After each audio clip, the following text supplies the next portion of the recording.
Bonjour à toutes et à tous, c'est Smart Impact, l'émission de la RSE, la responsabilité sociale, sociétale et environnementale des entreprises. Voici le sommaire. L'invité de Smart Impact, c'est Delphine Smag, vice-présidente achat, qualité, développement durable et communication de McDonald's France. Elle nous détaillera la nouvelle stratégie zéro plastique du géant du fast-food. Notre débat portera sur l'empreinte écologique du numérique, comment la calculer, comment la faire diminuer, un enjeu majeur alors que les objets connectés révolutionnent nos vies. Et puis dans Smart Ideas, vous découvrirez la Fédération française des associations Crésus et son président Jean-Louis Kiel. Voilà pour les titres. C'est parti, c'est Smart Impact.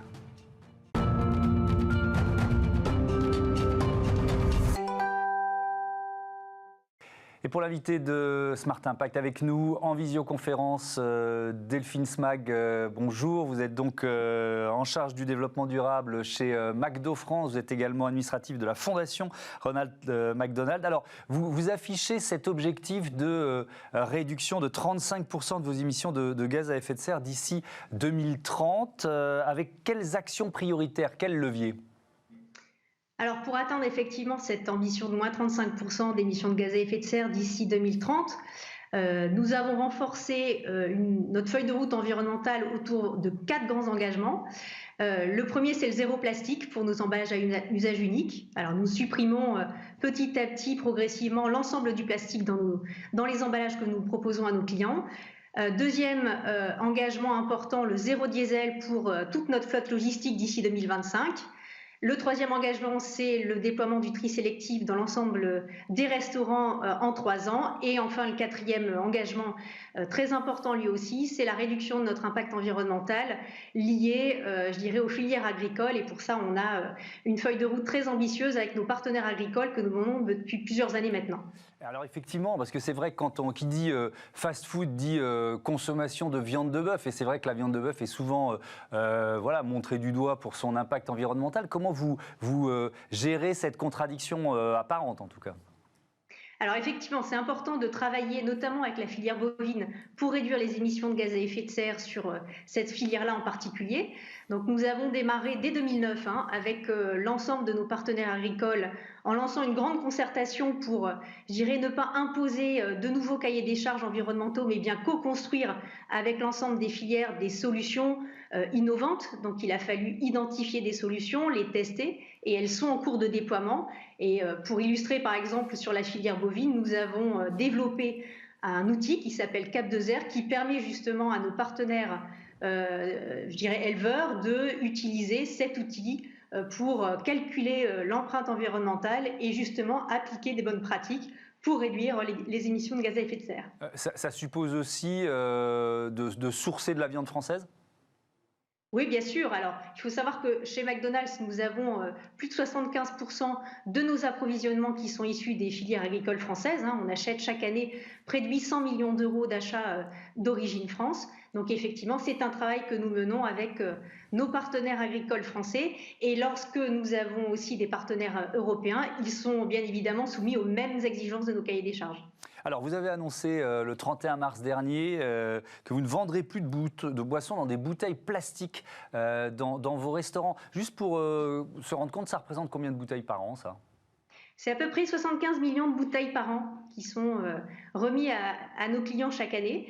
Donc, c'est vrai que ça rentre, je dirais, dans notre feuille de route zéro plastique. Nous sommes bien évidemment attachés à supprimer le plastique de nos emballages, je dirais en propre chez McDonald's. Donc tout ce que vous avez et qui accompagne les repas, donc les gobelets salades, les gobelets glaces, etc.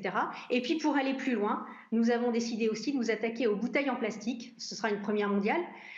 Donc avec une solution innovante qui est en cours de test pour supprimer la totalité du plastique chez McDonald's. Alors vous le testez dans certains restaurants, c'est ça en ce moment ? Comment réagissent les clients face à ce test ? D'ailleurs, c'est quoi l'alternative ?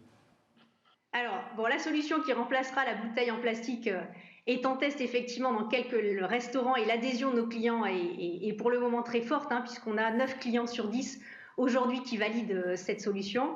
Bon, il est un peu trop tôt pour la décrire car c'est encore en test et ça risque encore de bouger d'ici là. Mais ce que je peux vous dire, c'est que, ce sera une offre d'eau qui sera beaucoup plus variée qu'avant, qui sera plus généreuse pour répondre aux goûts de chacun et surtout, ce sera la fin de la bouteille en plastique. Quand vous dites première mondiale, ça veut dire que c'est McDo France qui le teste pour la marque au niveau mondial? Alors pour le moment, c'est une initiative française. Ouais. Donc nous testons ça dans effectivement une vingtaine de restaurants en France. Et puis après, on verra si cette initiative s'exporte. Donc cette stratégie zéro plastique, elle passe évidemment par plusieurs actions, vous venez d'en décrire quelques-unes. Sur les emballages aussi, on peut évaluer je sais pas, les milliers de tonnes de plastique que vous allez économiser sur les emballages par exemple?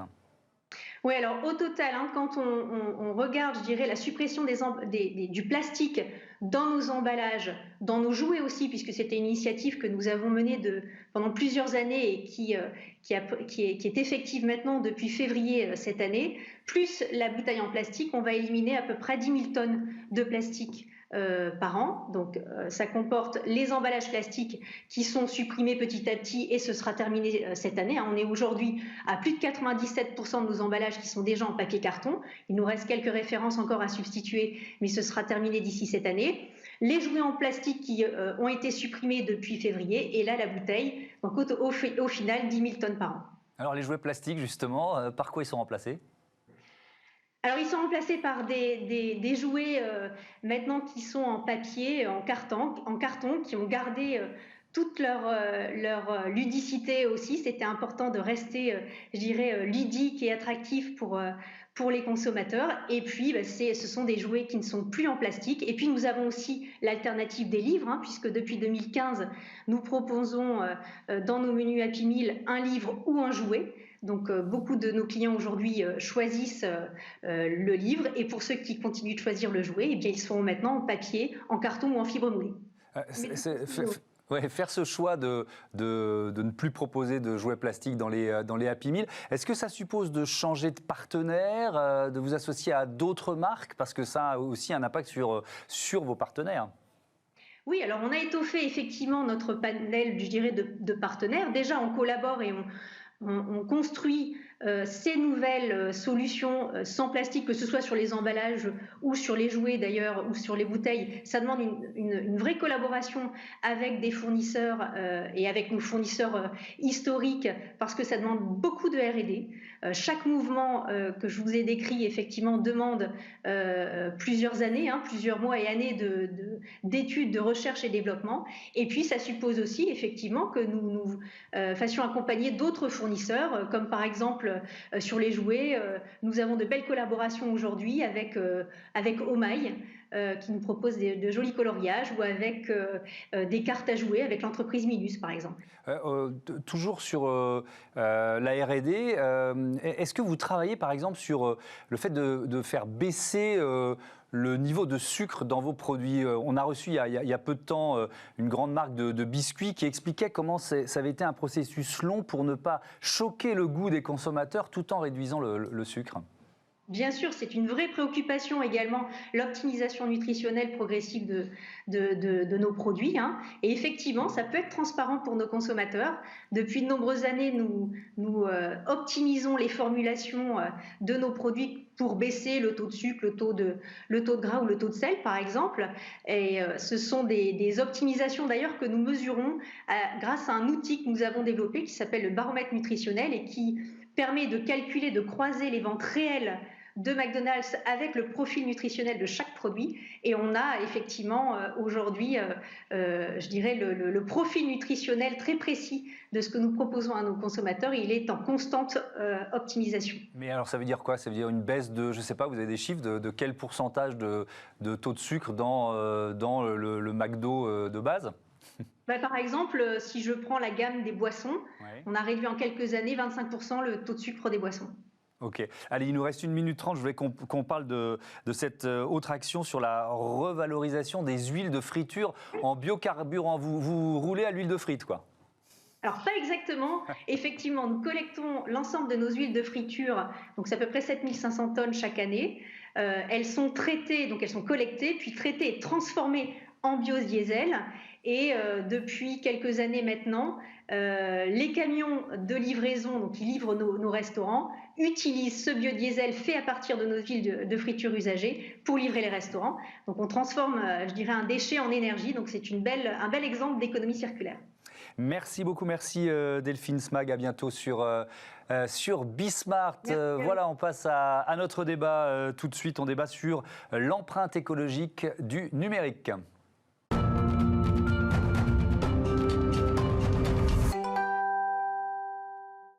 Comment calculer et comment réduire l'empreinte du numérique, l'empreinte écologique du numérique? C'est le thème de notre débat avec Véronique Torner. Bonjour. Bonjour. Bienvenue. Vous êtes administrative de Syntec Numérique. C'est le syndicat des professions du numérique, c'est ça? Exactement. C'est aujourd'hui la plus grosse organisation qui réunit différents acteurs du numérique, des éditeurs de logiciels, des entreprises de services numériques, des sites de conseil de technologie, puis maintenant les acteurs qu'on dit plateformes. Voilà, donc ça représente à peu près 80%, si on cumule l'ensemble du chiffre d'affaires de tous ces acteurs, on a à peu près représentatif de 80% du marché en France. Eh bien, un représentant de ce marché aussi, Édouard Bergevin, bonjour. Bonjour. Directeur de la communication chez Itrium, vous développez notamment la solution Total Linux qu'on va découvrir dans un instant. Peut-être on peut, Véronique Torner, poser les enjeux du débat pour commencer. Est-ce qu'on sait calculer l'empreinte du numérique?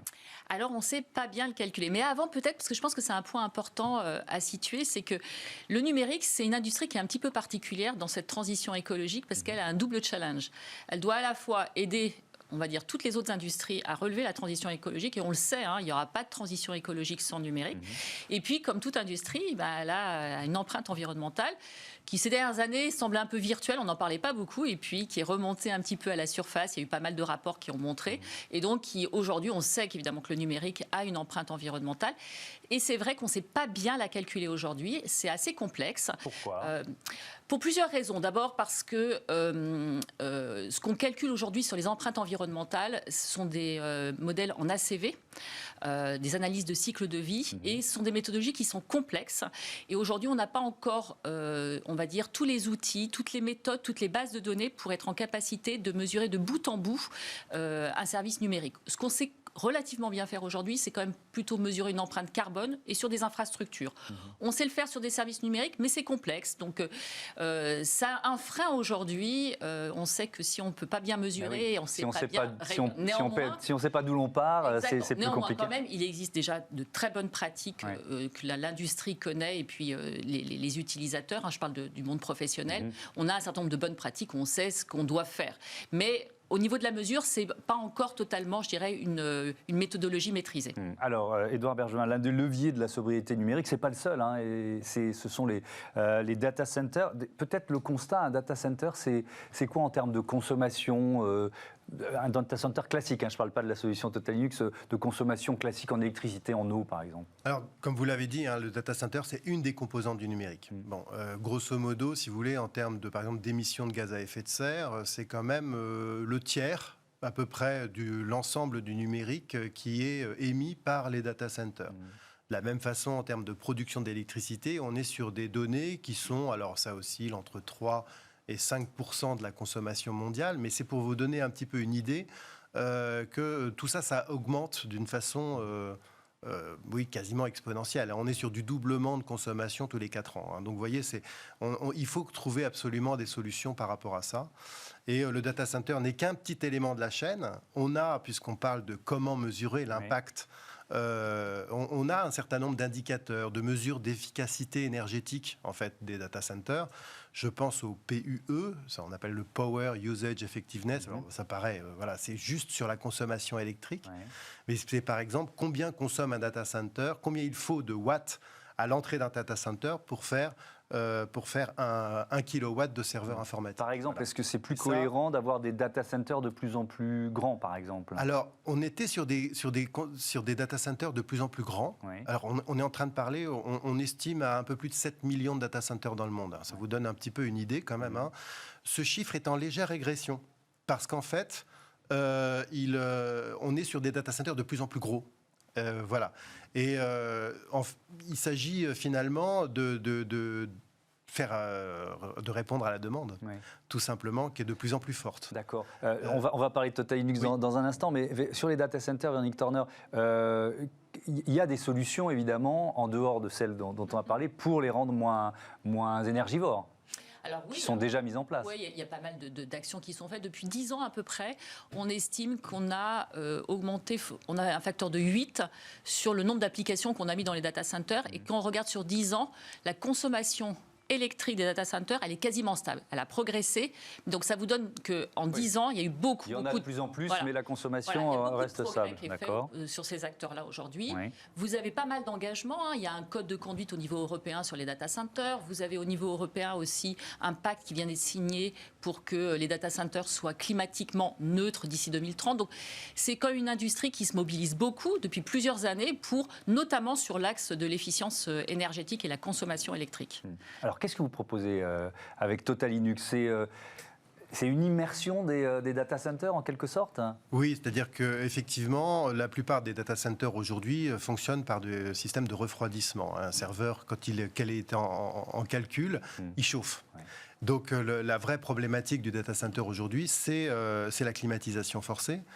Qui est une climatisation par air, un peu partout. Donc au fur et à mesure, et Véronique Turner l'a dit très justement, en fait, on est sur une stabilisation de la consommation électrique, mais c'est souvent au détriment de la consommation d'eau. On en parle peu, mais si vous voulez, les systèmes dits adiabatiques, alors c'est un peu compliqué, mais finalement, consomment beaucoup d'eau au détriment, évidemment, pour pouvoir refroidir les serveurs. Voilà. Okay. Et toujours pareil, c'est le système du brumisateur par temps de canicule, si vous voulez. On est sur un système de... En fait, l'air chaud va, à travers des gouttelettes pulvérisées, finalement se refroidir tout simplement. Alors, mais c'est très consommateur. Oui, vous proposez quoi, vous ? Nous, on propose en fait des serveurs par immersion, c'est-à-dire qu'on va immerger les serveurs. Alors, c'est pas dans de l'eau, évidemment. Oui, parce que c'est un peu contre-intuitif, votre affaire, sinon. Dans un fluide de synthèse qui est à la fois, qui a plein de propriétés et plein de qualités. Il est à la fois, on appelle ça diélectrique, c'est-à-dire qu'il ne porte pas le courant électrique, ça c'est quand même un minimum. Oui. Donc, il n'a aucune molécule d'eau, évidemment. Et il est aussi caloporteur, c'est-à-dire que si vous voulez, la moindre source de chaleur est immédiatement évacuée par ce fluide. Et alors, quelle économie d'énergie vous faites avec ce système-là ? Je ne sais pas, sur un data center classique, quoi. Alors, il faut savoir une chose, c'est qu'en fait, beaucoup de constructeurs, y compris les plus grands, les GAFAM également, travaillent sur le sujet, ont des démonstrateurs. Il existe plusieurs dizaines de démonstrateurs dans le monde. Nous, on en possède un qui est exploité depuis près de 4 ans en fait, par la société, qui fonctionne parfaitement bien, où on lance des calculs, si vous voulez, où on regarde un petit peu. Donc, en termes de maintenance, etc., c'est vraiment ultra performant. Il s'agit en fait de le mettre à l'échelle d'un data center. Voilà. Et ça, c'est le programme Yttrium. D'accord. Et ce programme va faire en sorte que finalement, on va proposer par une mise en série et par là, on parle plus d'une vingtaine de serveurs informatiques, on parle de 2000 serveurs, dans un data center en région parisienne. D'accord. Donc vous n'avez pas encore la réponse sur l'économie d'électricité. Alors si, nous on valide en fait nos données avec le CNRS, c'est-à-dire que si vous voulez, nous allons avoir nos premiers serveurs immergés qui vont être fournis au CNRS pour une étude qui va s'échelonner jusqu'en 2023.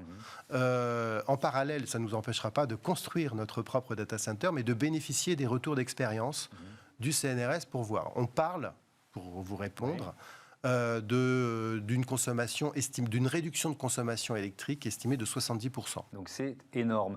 Pour un secteur comme le vôtre, évidemment, c'est une piste hyper intéressante. On en est au stade du développement, on l'a bien compris. Vous la connaissiez, cette solution ? Je la connaissais en fait de nom, mais pas, je dirais, là on a eu l'occasion un petit peu avant l'émission d'en discuter. C'est vrai que c'est très intéressant. Mais c'est ça qui est fabuleux en fait, c'est qu'on a dans ce secteur du numérique plein d'innovations qui permettent en fait d'envisager à terme un certain nombre de solutions à la problématique actuelle. C'est vrai qu'aujourd'hui, on sait sur les gaz à effet de serre que le numérique, ça pèse 3 à 4%, qu'on a une consommation qui est en croissance de 9% par an sur la consommation électrique. Donc, on se projette en fait sur des chiffres qui font peur d'ici 2025-2030, mais on sait qu'en parallèle, il y a plein d'entreprises, plein d'acteurs qui travaillent sur de l'innovation technologique et qui vont apporter des réponses et qui vont permettre en fait à un moment donné de réduire en fait notre empreinte environnementale. environnementale. Et ça, je pense que c'est un élément qui est important à retenir, c'est qu'il y a de l'innovation. D'ailleurs, c'est ce que dit Barbara Pompili dans sa feuille de route. Ils ont sorti, Cédrico et Barbara Pompili, une feuille de route sur le numérique et l'environnement. Elle dit 3 choses, en fait, ces feuilles de route. 1, il faut former. Parce qu'on ne peut pas agir si on ne sait pas. Et c'est vrai qu'aujourd'hui, le sujet numérique et environnement est un sujet qui est mal connu.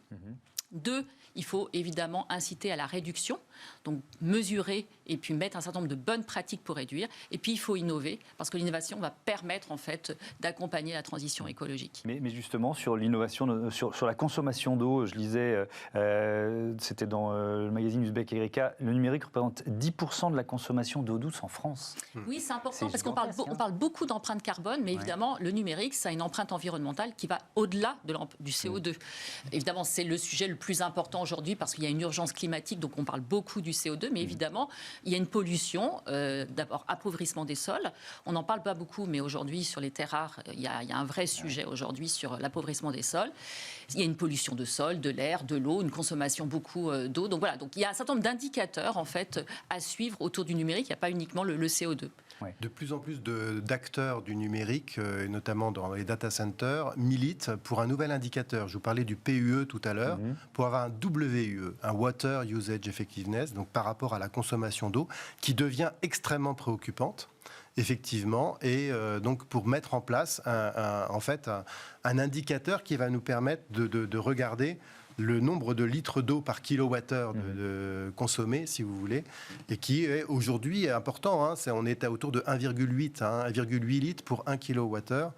Je vous parle, on ne va pas parler des 1000 milliards, des milliers de milliards de watts qui sont consommés par an dans le monde, mais c'est énorme au niveau, effectivement, vous l'avez dit, il n'y a pas qu'en France, malheureusement. Oui, j'ai pris le chiffre français, mais c'est vrai ailleurs sur la planète. Merci beaucoup, merci à tous les deux. On s'est concentré sur les data centers, mais c'est vrai qu'on aurait pu aussi, vous l'avez évoqué rapidement, en parlant des terres rares, parler de toute la partie production de nos outils, les smartphones, les tablettes, les ordinateurs, parce que... Juste un petit mot. Très vite, parce qu'on est déjà en débord. On a lancé une initiative qui s'appelle Planète Tech Care, et qui réunit tous les acteurs qui veulent réduire leur empreinte environnementale sur le numérique. Et c'est gratuit. Tous les mois, il y a des ateliers qui permettent de former en fait les acteurs sur ces sujets-là. La formation, c'est un sujet qui est important. Donc tous les mois, vous avez des ateliers. Une fois que vous êtes rentré dans la communauté, vous avez signé le manifeste. Tous les mois, vous avez des ateliers qui vous permettent de comprendre comment mesurer et réduire votre empreinte environnementale. C'est une initiative aujourd'hui. Il y a 17 associations, dont l'ADEME, la BPI. Évidemment, c'est porté par Syntec Numérique aujourd'hui. Voilà, donc ça, c'est une initiative, je pense qu'il faut faire écho, parce qu'il y a déjà plus de 330 entreprises et acteurs de la formation qui sont mobilisés sur ce sujet. Voilà, écoutez, finalement, on va avoir un peu plus de temps parce qu'on vient de me prévenir que l'invité de Smart Ideas n'était pas disponible. Donc, ça nous donne quelques minutes de plus pour continuer de parler de ces enjeux, notamment de peut-être se projeter un peu dans l'avenir, la croissance, parce qu'on l'a évoqué, mais la croissance en termes de consommation, parce que le numérique, il est déjà dans nos vies, il le sera encore plus. Est-ce qu'on peut évaluer la croissance en termes de consommation énergétique peut-être à 10 ans? Je ne sais pas qui veut répondre. Là, on sait aujourd'hui en fait que on parle des premiers chiffres, c'est 9% par an de croissance en fait sur la consommation énergétique. Donc là, on se disait que sur les gaz à effet de serre, je vous donnais tout à l'heure un chiffre qui était 3-4%, c'est-à-dire qu'en 2025, on serait à 7-8%.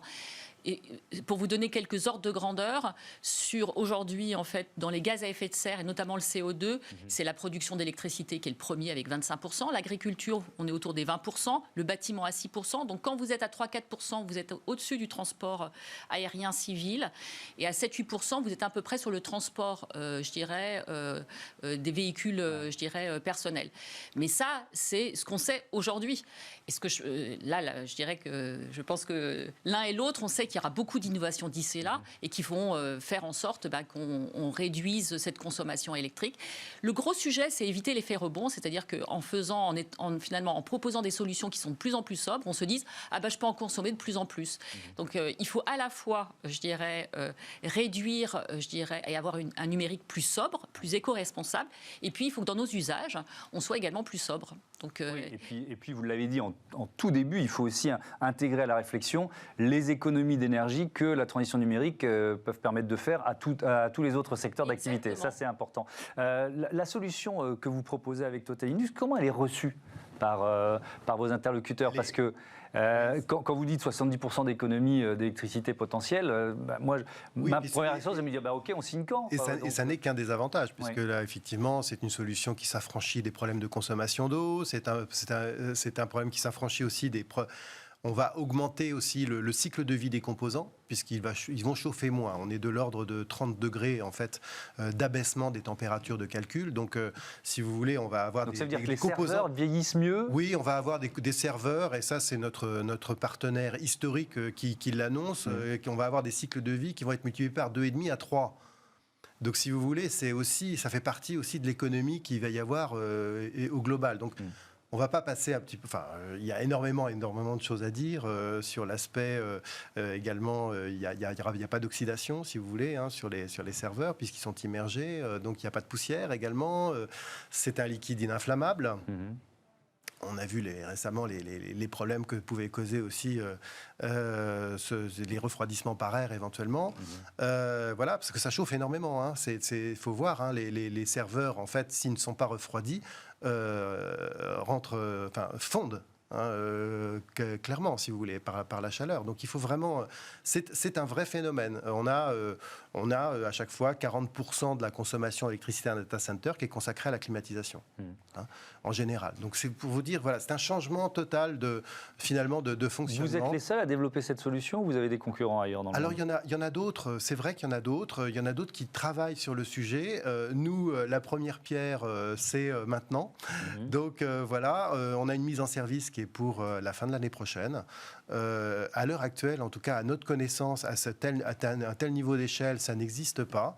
On a Microsoft qui a également dit qu'il débloquait plusieurs millions de dollars donc, sur le sujet, mais sur une technologie légèrement différente.